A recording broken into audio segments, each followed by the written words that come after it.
Bonjour, nous sommes en 2021, dans le site de l'Institut Docteur Angélique et dans une série de vidéos consacrées aux commentaires des psaumes. Un sommet de la théologie parce que David, le roi David, qu'en a composé beaucoup, était prophète. Comment a-t-il pu, je dirais, avoir une vision presque précise de ce que serait la nouvelle alliance? Lui qui n'avait pas eu accès à l'arche d'alliance justement. C'est extraordinaire et on voit que par contre, cette prophétie qu'il donne et qui porte parfois sur la vie éternelle, eh bien nous la connaissons jour après jour, nous sommes tous prophètes. Et j'en suis rendu au psaume 37 que je pourrais intituler ainsi. Écoute, écoute l'ancien, ne jalouse pas celui qui est impie. Tu verras, ce qu'il vit sera éphémère. Donc, ça pose beaucoup de questions, parce que, en réalité, et c'est ça le problème fondamental, lorsque nous allons mal, lorsque nous sommes persécutés, nous avons tendance à voir que les gens qui sont pervers, qui ne pensent qu'à eux, eh bien, ils sont comblés de biens. Et ils vont à Acapulco, et ils vont à la plage, et ils ont tout ce qu'il faut autour d'eux, argent, richesse, plaisir. Ce n'est pas le cas souvent du juste. Donc, on peut se demander, est-ce que le roi David, là, n'est pas en train de rêver ? Est-ce qu'il n'est pas dans l'illusion? Et donc, c'est ce que nous allons regarder. Alors, je commenterai ce psaume selon son sens moral, à savoir, est-ce que ça se réalise vraiment, ce qu'il dit ici, David, comme sage expérimenté? Ou est-ce que c'est pas vrai? Est-ce qu'on constate l'inverse, comme le disent souvent les impies? Et puis, au sens eschatologique, est-ce que ça se réalisera dans l'autre monde? Alors, voilà comment commence ce psaume, qui, je le précise, est un psaume assez long, donc il revient 2 fois sur le même sujet.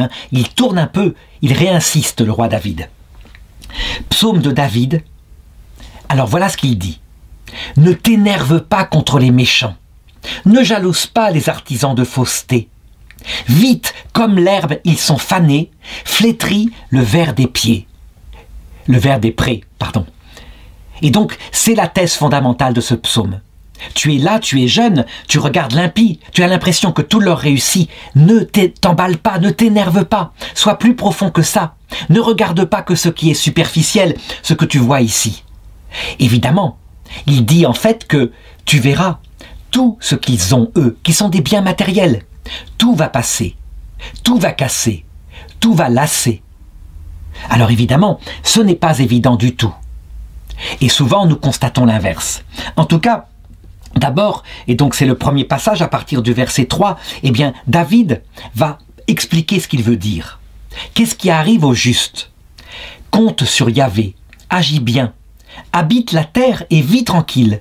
Ça veut dire qu'il ne conseille pas de faire des grandes choses, de chercher à être connu en ayant de la gloire, par son œuvre, par une œuvre brillante qu'on aurait fait à l'extérieur. Non, vis paisiblement, vis tranquille, sans chercher à te faire valoir, en mettant les choses, en tout cas, à leur juste niveau. Mets ta joie en Yahvé, et alors il t'accordera plus que les désirs de ton cœur. Et je crois qu'on a là la clé de la réponse. En effet, il faut le reconnaître, lorsque nous sommes, je dirais, choqués par le fait que tout réussit aux orgueilleux et aux riches, en réalité, ce que nous regardons, ce sont les biens matériels. Ça veut dire que notre regard, il est charnel. Et ce que dit le roi David, c'est qu'en fait, ces désirs-là qui sont les désirs de ton cœur, en fait, tu es frustré parce que tu voudrais avoir autant d'argent, autant de reconnaissance, autant de plaisir. C'est pas ça. Il va t'accorder bien plus que ton cœur. Et qu'est-ce qu'accorde Dieu? Eh bien, les biens que lui, Dieu, sait être éternel. Et donc déjà, on le sent, le roi David n'est pas dans une vision matérielle, comme l'était Moïse dans son testament, dans le Deutéronome, où il disait « Tu observes la loi de Dieu et tu verras, tout va te réussir sur terre. » Non, David sait bien que c'est autre chose qu'il faut regarder. Remets ton sort à Yahvé, compte sur lui, il agira, il produira ta justice comme le jour, comme le midi ton droit. Je voudrais appliquer ce psaume à quelque chose d'assez intéressant. Nous sommes en 2021, je vis en Occident, et on le sait, actuellement, beaucoup, qui sont en train d'ailleurs de quitter plus ou moins l'Église catholique, disent « Regardez, le Concile Vatican II, c'est raté, ça n'a produit aucun fruit. Le nombre des fidèles s'est écroulé. Où vont-ils ces fidèles? Ils se donnent à des choses mondaines, des choses de la terre. Donc, disent-ils, manifestement, ce Concile Vatican II était impie. Ça, c'est justement typiquement un jugement charnel. Le roi David, d'ailleurs, quand il a fait le comptage de son peuple, un comptage matériel parce qu'il voulait voir sur combien de personnes il dominait, Dieu aussitôt l'a puni par une dure punition. Il a eu à choisir entre la peste ou être envahi par les Philistins pendant 1 an. Et là, désespéré, en disant « mais j'ai péché », il a choisi tout de même la peste en se disant « je préfère être livré aux mains de Dieu qu'aux mains des hommes ». Et ensuite, il était stupéfait parce qu'il disait « c'est moi qui ai péché et c'est le peuple qui est frappé ». En fait, pourquoi David a connu ça? Parce qu'il essayait de regarder les fruits que Dieu porte par les résultats visibles et extérieurs. En réalité, il faut avoir un regard beaucoup plus profond. Par exemple, je donne un exemple comme ça, juste pour se rendre compte. J'ai vu l'autre jour un reportage sur l'église d'Irlande dans les années 30-50, et une église extrêmement profonde, catholique, où tout le monde allait à la messe, ça c'était carré, et d'une dureté incroyable, en particulier dans le comportement par rapport aux jeunes filles qui tombaient enceintes sans être mariées. C'était terrible. C'était tellement la honte que les parents ne voulaient plus la voir. Et elle était placée, contre son gré parfois, mais dans des institutions religieuses qu'on appelait les institutions pour jeunes filles pécheresses qui sont tombées, les Magdeleines. Et là, non seulement elles étaient punies par un dur horaire, il fallait qu'elles fassent pénitence, mais elles devaient accoucher dans la douleur, et leur enfant leur était enlevé au bout d'1 an, et elles n'avaient pas le choix. Et maintenant, des années plus tard, qu'est-ce qu'on peut dire de cela? Au moment où ces jeunes filles, pour une bêtise, petite dans le geste, aux conséquences graves, mais petites, auraient dû être aidées de tout leur cœur par leur famille, entourées, protégées. Eh bien, on mettait en fait en avant, alors qu'on allait à la messe, sa réputation. La réputation, le déshonneur. En réalité, est-ce que maintenant, sur ce point-là, il n'y a pas eu un progrès? Certes, je ne parle pas de l'avortement, qui est une catastrophe, là, qui est une ruine absolument totale, mais en tout cas, il ne viendrait plus à l'idée de cracher ou de maudire une jeune fille qui a fauté de cette façon-là. Pas du tout. Donc, il y a, en ce qui concerne le monde actuel, certaines choses qui sont des progrès. La dureté du cœur semble amoindrie, comme si on avait plus de miséricorde, et d'autres choses qui vont moins bien. Donc, il faut regarder les choses profondément. Ne pas croire que tout va bien quand le nombre se multiplie et que tout le monde va à la messe. Les choses sont bien plus complexes que ça. En tout cas, voilà ce que répète encore le roi David, verset 7. « Sois calme devant Yahvé et attends-le. Ne t'échauffe pas contre le parvenu, l'homme qui use d'intrigue. Trêve à ta colère, renonce au courroux, ne t'échauffe pas, ce n'est que mal. » Ça veut dire qu'en fait, le roi David invite le jeune qui est là et qui ne voit qu'injustice à patienter. Donc, à retourner dans son cœur, à ne pas regarder comme ça que superficiellement. Et il va expliquer, c'est qu'il commence à partir du verset 9, la réalité de ce qui se passe pour l'impie. « Car les méchants seront extirpés. Qui espère en Yahvé possédera la terre. Encore un peu, et plus d'impies. Tu t'enquiers de sa place, il n'est plus. Mais les humbles posséderont la terre, réjouis d'une grande paix. » Et c'est là qu'on est obligé de se poser la question. Le roi David, là, est-ce qu'il n'est pas encore en train de s'illusionner? Est-ce que c'est vrai? En fait, quand on regarde par le regard extérieur, je crois qu'on peut dire, on doit le dire, le roi David est naïf. Ce n'est pas vrai. Il y a des gens qui sont dans le vice et qui s'enrichissent énormément et qui vont bien et qui peuvent prendre l'avion et aller en vacances à la mer et qui n'ont aucune espèce d'angoisse concernant l'argent. Alors, qu'est-ce qui se passe? Qu'est-ce qui se passe qui ne va pas et que David analyse avec raison? C'est qu'en fait, les millions qu'on accumule, et puis le fait de se déplacer sur les meilleurs lieux de villégiature pour les vacances, de n'avoir aucun souci d'argent, quand c'est accompagné d'un mal-être intérieur, parce que par exemple, la femme avec qui on est, alors qu'on est âgé, est trop jeune, et qu'elle ne nous aime pas, mais qu'elle est là pour l'argent, on aura beau accumuler l'argent et l'accumuler encore, on n'achètera pas l'amour. On n'achètera que des biens extérieurs. En fait, ce qu'il faut regarder profondément, c'est ce que l'impie a comme bien. Il a des biens qui ne vont pas prolonger d'un seul jour sa vie. Il n'emportera rien de son or. Quand on meurt d'un infarctus, on essaye d'attraper ces pièces d'or qu'on a peut-être enterrées, qu'on a cachées dans un lieu. Elles passent à travers la main. On ne peut pas les attraper. On n'emporte rien de l'autre côté, sauf des choses faites pour l'éternité, que le roi David va ensuite décrire. Les humbles posséderont la terre, réjouis d'une grande paix. Les humbles, donc ceux qui ont le cœur devant Dieu, comme des pauvres, posséderont la terre. Il ne s'agit pas bien sûr de la terre ici-bas. Il s'agit, c'est évident, de la terre éternelle, celle qui est préparée par Dieu, le paradis, qui commence par la vision de Dieu. Et voilà comment il faut regarder les choses. En réalité, l'impie est éphémère parce qu'il accumule des biens dont il va pouvoir profiter, quelquefois jusqu'à l'heure de la mort. Mais il ne pourra pas éviter la maison de retraite et la solitude. Celui qui est juste accumule des biens éternels, comme l'humilité, et il possédera la terre. Il régnera pour toujours. À ce moment-là, les vrais biens apparaîtront. Alors, verset 12, eh bien, le roi David va justement développer ce caractère éphémère du méchant et de ce qu'il construit. L'impie complote contre le juste et grince des dents contre lui. Ça, c'est la première chose qui manifeste le côté éphémère. En fait, quelqu'un qui est impie, donc qui ne pense jamais à Dieu, mais qui à la rigueur ne pense pas non plus à son prochain, puisque lui, ce qui l'intéresse, c'est les biens qui structurent sa sécurité, son autonomie, sa valorisation. Sécurité, c'est l'argent. Autonomie, c'est les plaisirs. Valorisation, c'est la reconnaissance des autres. Il a ça. Mais son âme spirituelle, qui est faite pour l'infini, il est un être humain, il n'est pas un chien.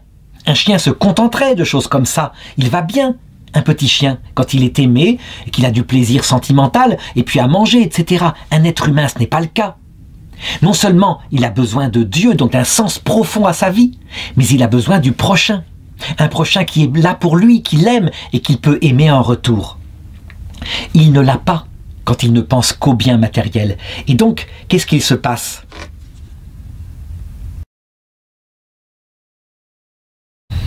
Le juste, qui reste juste et qui sait que les biens éternels seuls demeurent, devient un reproche vivant pour l'injuste.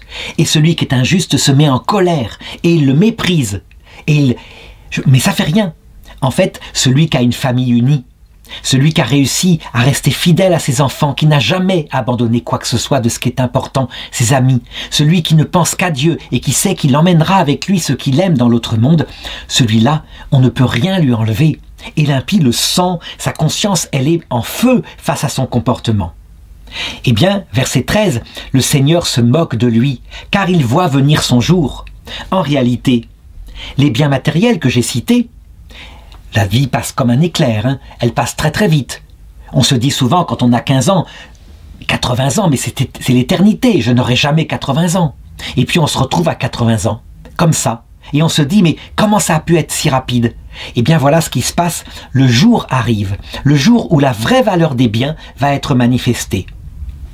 Verset 14, les impies tirent l'épée, ils tendent l'arc pour égorger l'homme droit, pour renverser le pauvre et le petit. Eh bien, l'épée leur rentrera au cœur et leurs arcs seront brisés. Mieux vaut un peu pour le juste que tant de fortune pour l'impie. Car les bras de l'impie seront brisés, mais Yahvé soutient les justes. Et ça, faut en être persuadé. Par exemple, si quelqu'un regrette parce qu'il n'a pas eu la carrière qu'il voulait, il aurait voulu tellement être le plus riche des banquiers ou le plus grand des médecins, et il n'est peut-être qu'un petit infirmier de campagne. Eh bien, qu'il regarde dans les cimetières. Il y a plein d'hommes glorieux et des médecins. Et en fait, il y a juste un nom sur une tombe. Ce qui compte là, c'est ce qu'est devenu leur âme. À quoi ça sert s'ils ont gagné la gloire terrestre et que de l'autre côté, ils sont rien, parce que la science de l'autre côté, elle est 1000 fois plus forte que notre science terrestre. Le plus grand des physiciens, qui actuellement croit que le monde n'est que biologique et matériel. Quelle surprise quand il arrive de l'autre monde et qu'il voit qu'il est accueilli vivant par un être de lumière accompagné de ses proches décédés. Il est obligé de reconnaître que sa science était vaine. Qu'est-ce qu'il connaissait? Un petit peu de matière passagère de la terre, et il se croyait grand. Il n'est rien. Tels sont les biens de ce monde lorsqu'on ne cherche qu'eux. Et les seuls biens qu'on emporte de l'autre côté, c'est facile, il y en a deux. Dieu et le prochain. C'est pourquoi d'ailleurs Aristote, qui était un sage, disait « Pour trouver le bonheur sur terre, il y a deux choses, l'amitié et la sagesse. » L'amitié parce qu'il n'y a pas plus grand bien qu'un ami, et surtout un ami avec qui on peut parler. Quant à la sagesse, c'est tout simplement le fait d'avoir réfléchi, pensé et découvert l'existence d'un créateur, donc de savoir parallèlement que son âme est immortelle. C'est le plus grand des biens. Quand on a ces deux-là, on trouve sur terre le bonheur. Évidemment, il faut aussi de l'argent, du plaisir, de la reconnaissance, mais ce sont des moyens. Il ne faut pas y mettre son cœur, surtout pas, parce que dans ce cas-là, l'épée leur rentre dans le cœur. Et on le sait à quel point. Parce que, eh bien, quand on a accumulé des milliards et que la mort arrive, on n'emporte rien, je l'ai dit. Et donc, ces milliards qu'on croyait être puissants, capables de tout nous acheter, ne nous achètent rien du tout. Leur arc, ça veut dire la puissance de combat, la puissance de conquête, peut être brisée par une petite artère qui se bouche. Et ça va vite, et c'est éphémère. Alors en comparaison, qu'est-ce que c'est que le sort du juste, donc celui qui a mis son bien dans les deux choses que j'ai indiquées? Verset 18. Yahvé connaît les jours des parfaits, éternel sera leur héritage. Celui qui a passé sa jeunesse vraiment à réfléchir à ça, à mettre son cœur face à l'éternité et aux biens essentiels, qui ensuite a été dans sa vie personnelle, calmement, comme le dit le roi David, a aimé sa femme, a aimé ses enfants, n'a jamais pratiqué la trahison. Trahison qui peut être d'abandonner ses vieux parents, de divorcer volontairement pour une jeunesse qui nous fera davantage battre le plaisir, qui n'a pas avorté, qui a élevé ses enfants de tout son cœur. Celui-ci, eh bien, il est prêt à recevoir le Seigneur, surtout s'il a médité sur la brièveté de cette vie et ce qu'il se passe après la mort. Il ne faut pas se contenter évidemment de sa vie familiale, il faut aussi méditer sur Dieu, dans sa vie entière, et en particulier sur l'eschatologie, ça veut dire les fins dernières qui arrivent bientôt. Il y a deux manières de le faire, hein. Les anciens le faisaient parfois en ayant un crâne devant eux, un crâne d'un ami en particulier, afin de toujours avoir devant eux le fait qu'ils étaient passagers. Ça, c'est ceux qui ont besoin d'être secoués parce qu'ils ont tendance à s'installer sur terre. Mais ce qu'il y a de beaucoup plus sain, c'est de regarder non pas le crâne mort, mais l'âme vivante de celui qu'on a perdu et qui nous attend de l'autre côté et qu'on va bientôt rejoindre. Alors on passe de l'ascèse à la joie de la charité. Il faut peut-être les deux parfois, hein, mais en tout cas, le sommet, c'est la joie de ce qui nous attend et qui donne sens à cette vie. Verset 19. Pas de honte pour eux au mauvais jour. Dans la famine, ils seront rassasiés. Je me rappelle, ça je l'ai vécu toute ma vie depuis très jeune. Je disais tout le temps à mes amis, « Oh, la vie est pas facile, mais bientôt la vie éternelle. » Et eux me critiquaient en disant, « Mais tu ne penses qu'à ça, c'est quoi? Profite donc de la vie. Et puis qu'est-ce que tu sais? Est-ce que tu es sûr qu'il y a quelque chose ?» Et moi je leur disais toujours, « J'aurais raison. Au bout du compte, j'aurais raison. » Et au fur et à mesure que le temps passe, évidemment, j'ai raison. Parce que la vie se trouve derrière eux. Et on ne peut rien emporter de ces souvenirs, sinon la rancœur parce qu'ils sont terminés. Alors que quand on vit de l'avenir, on est joyeux. Et la vie est perpétuellement dans l'allégresse parce que plus on vieillit, plus on est jeune. Donc véritablement, on peut le dire, les mauvais jours ne sont pas des mauvais jours. Certes, il faut un passage pénible, la vieillesse, puis la mort, mais ce n'est qu'un passage. Puisque quelqu'un nous attend de l'autre côté, alors que celui qui a tout construit sur la terre, cette vieillesse, cette mort, est terrible. C'est ce que l'Apocalypse décrit par les fléaux qui tombaient sur les habitants de la terre, et c'est pas étonnant, puisque leur habitation est sur terre et ils la voient qui est en train de pourrir par tous les côtés et qui va leur être enlevée. Celui qui a son habitation au ciel, évidemment, rien ne peut l'atteindre.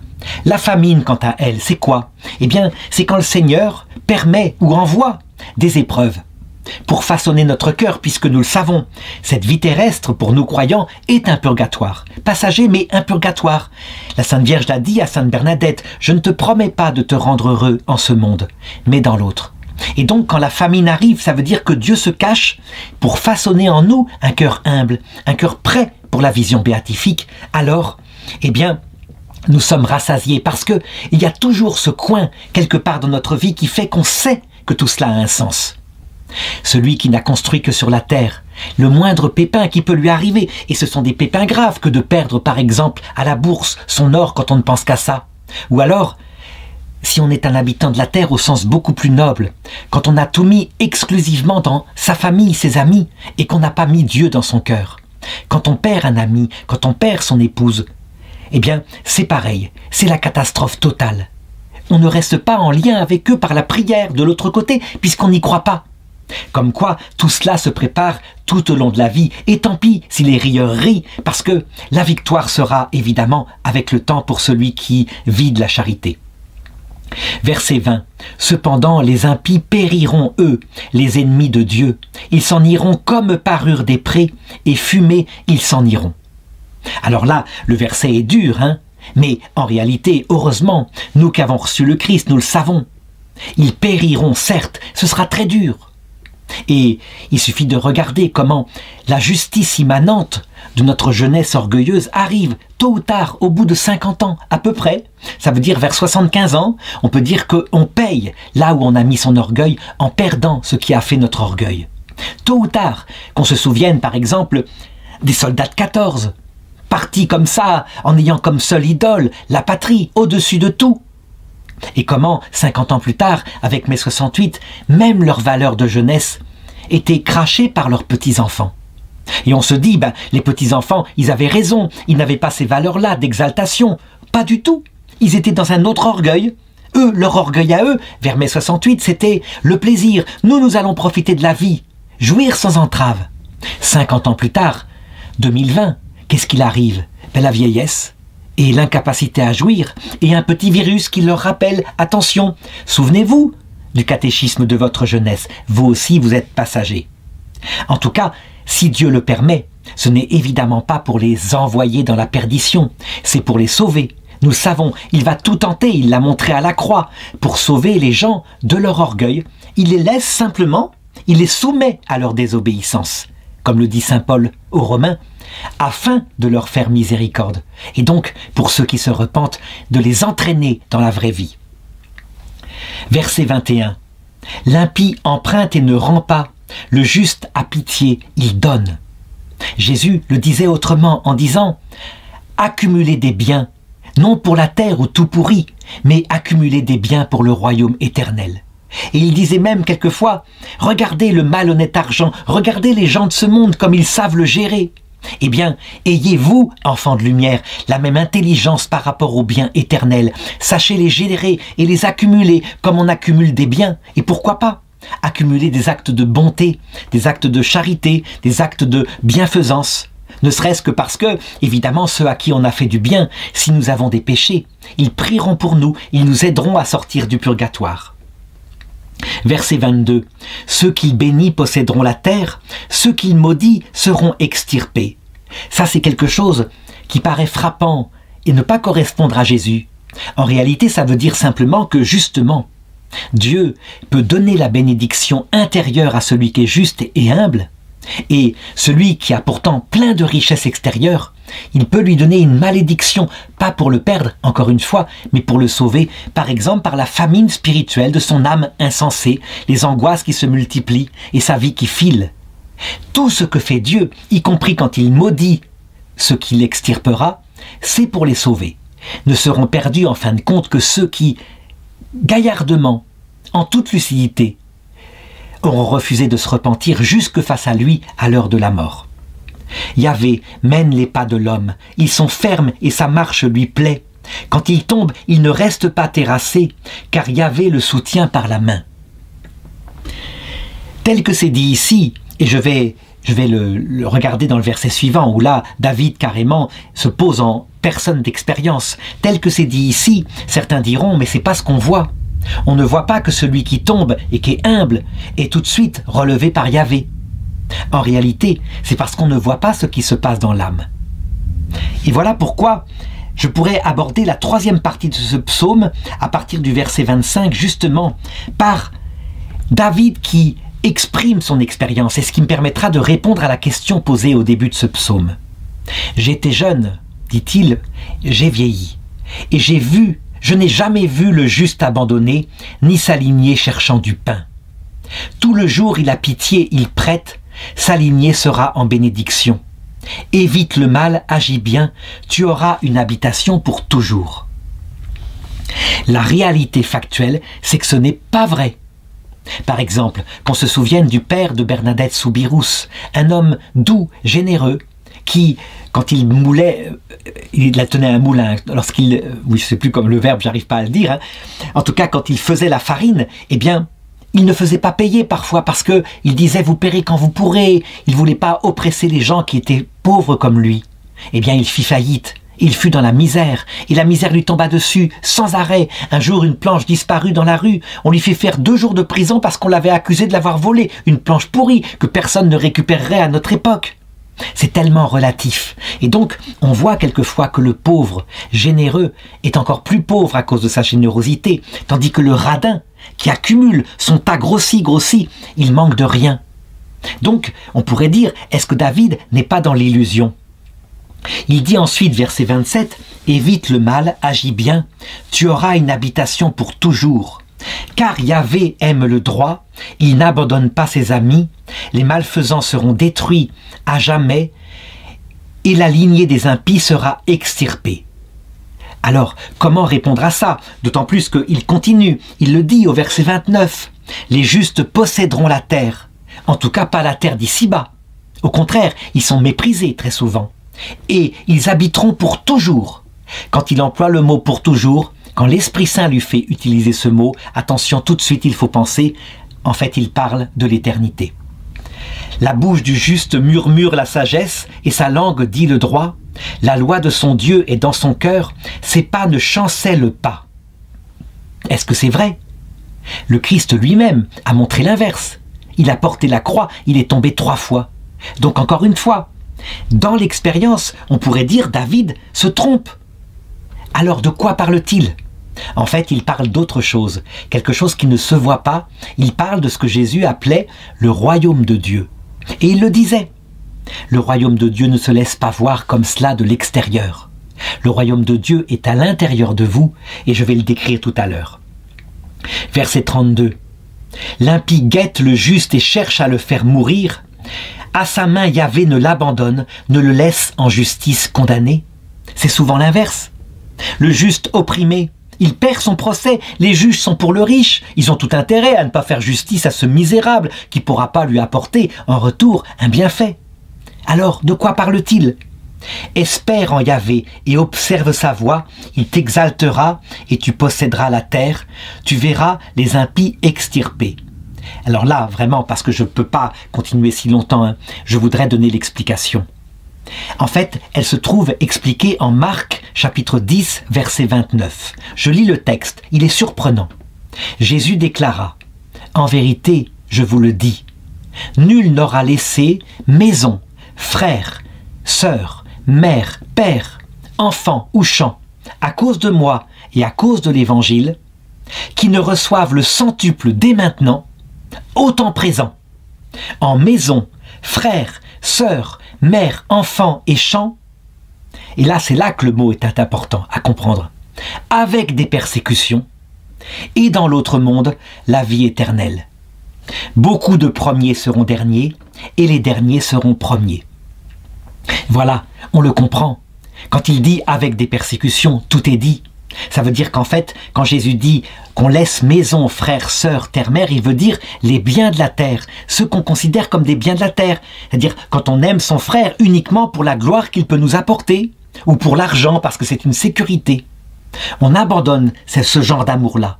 Et on se met à aimer non seulement Dieu, mais son prochain, pour autre chose, pour la vie éternelle. On se met à véritablement vivre en rapport avec l'autre monde. Alors, qu'est-ce qu'on reçoit? Eh bien, dès le temps présent, effectivement, comment reçoit-on le centuple en maison? Ben, tout simplement, la maison éternelle. On se met à habiter le ciel tout en étant sur terre. Son cœur est au ciel et c'est une stabilité incroyable. En frères, qui sont les frères? Ben, certains sont de la terre, ce sont ceux qui sont chrétiens avec nous, qui comprennent. Ou alors ceux de bonne volonté qui voient bien ce cœur si bon. Mais surtout, ce sont aussi les frères de l'autre monde. Tous ceux qui sont là-haut et qui sont des milliards, les saints, les anges, présents, les sœurs, la Vierge Marie par exemple, comme mère en particulier, des enfants, tous les enfants qu'il faut aider pour qu'ils aillent vers la vie éternelle. Les âmes du purgatoire par exemple, pour qui on peut prier, les bébés morts sans baptême, pour qui on peut prier, et puis les enfants de la terre, pour qui on offre des souffrances. Vraiment, et comme chant, les chants éternels, encore une fois, qui se traduisent aussi en cette terre au sens moral par la grâce de Dieu dans son cœur. Un bonheur profond parce que cette vie a un sens. Et on vendrait toute sa maison et tous ses trésors pour ce trésor-là. Tout d'un coup, la vie a un sens. On sait ce qu'on fait sur terre et il y a quelqu'un qui vient habiter et lui donner sens, c'est l'Esprit Saint. Alors les persécutions, ben oui, elles sont là. Ça veut dire qu'en fait, l'impie, lui, il est énervé. Il voit la joie qui rayonne de celui qui aime le Christ et ça le brise son moral matérialiste, véritablement. Ces persécutions, elles sont presque aléatoires. Elles sont secondes en comparaison de l'immensité de bonheur qui attend de l'autre côté.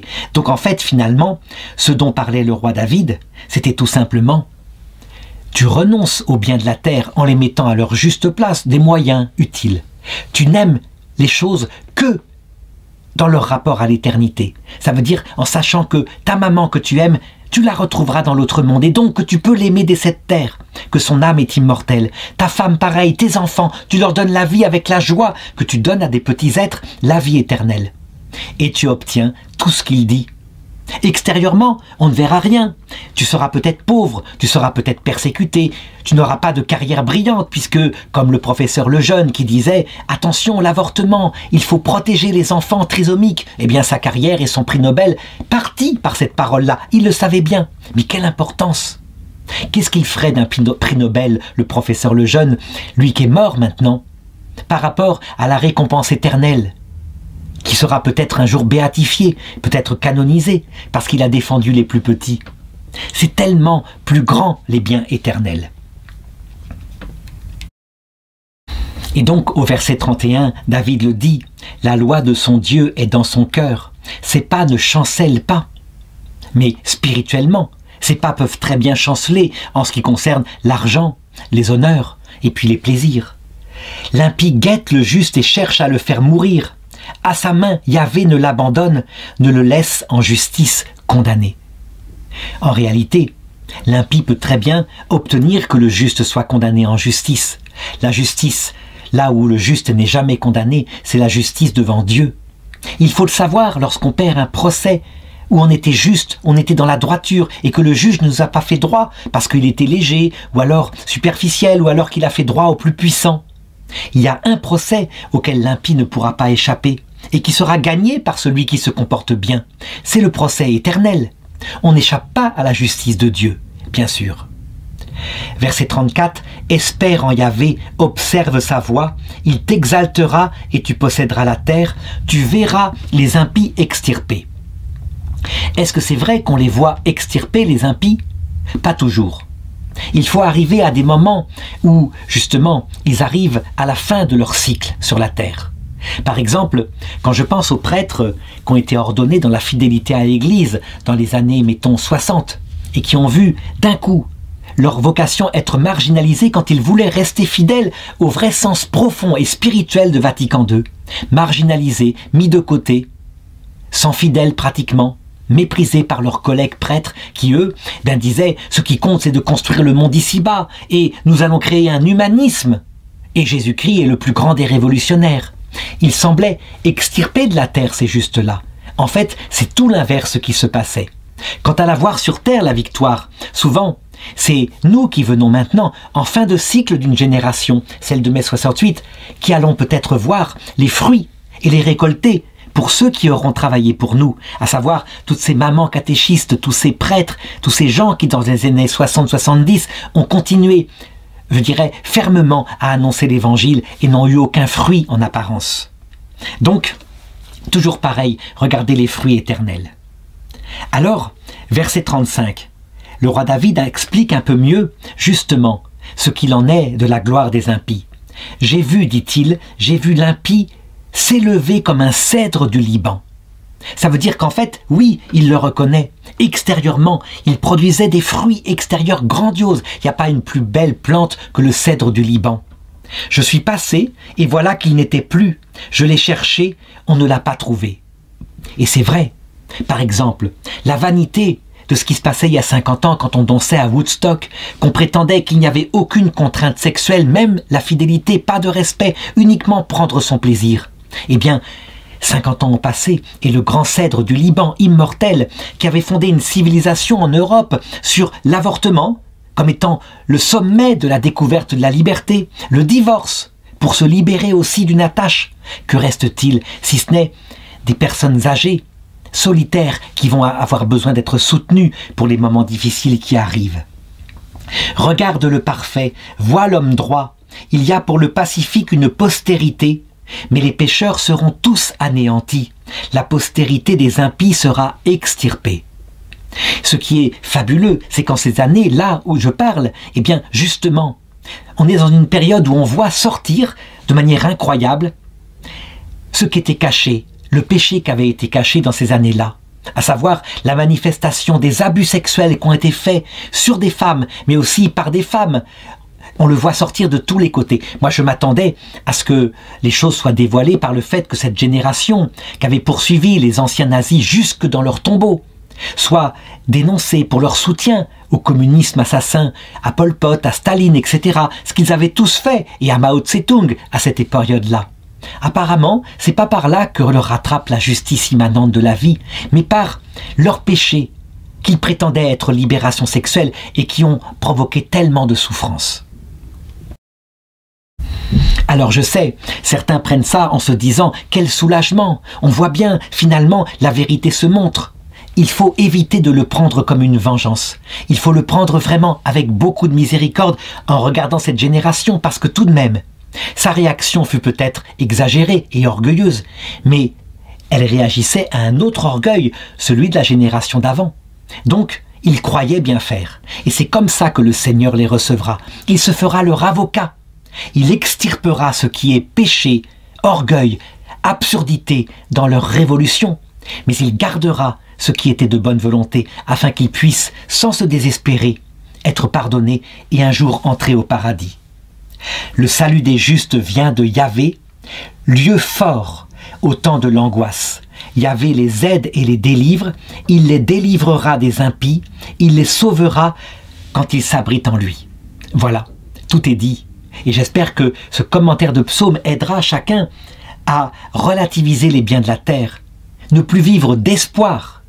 La victoire terrestre la verra-t-on peut-être pas toujours, mais de certitude de l'espérance théologale, parce que la victoire céleste, elle est indubitable, et le roi David déjà l'annonçait.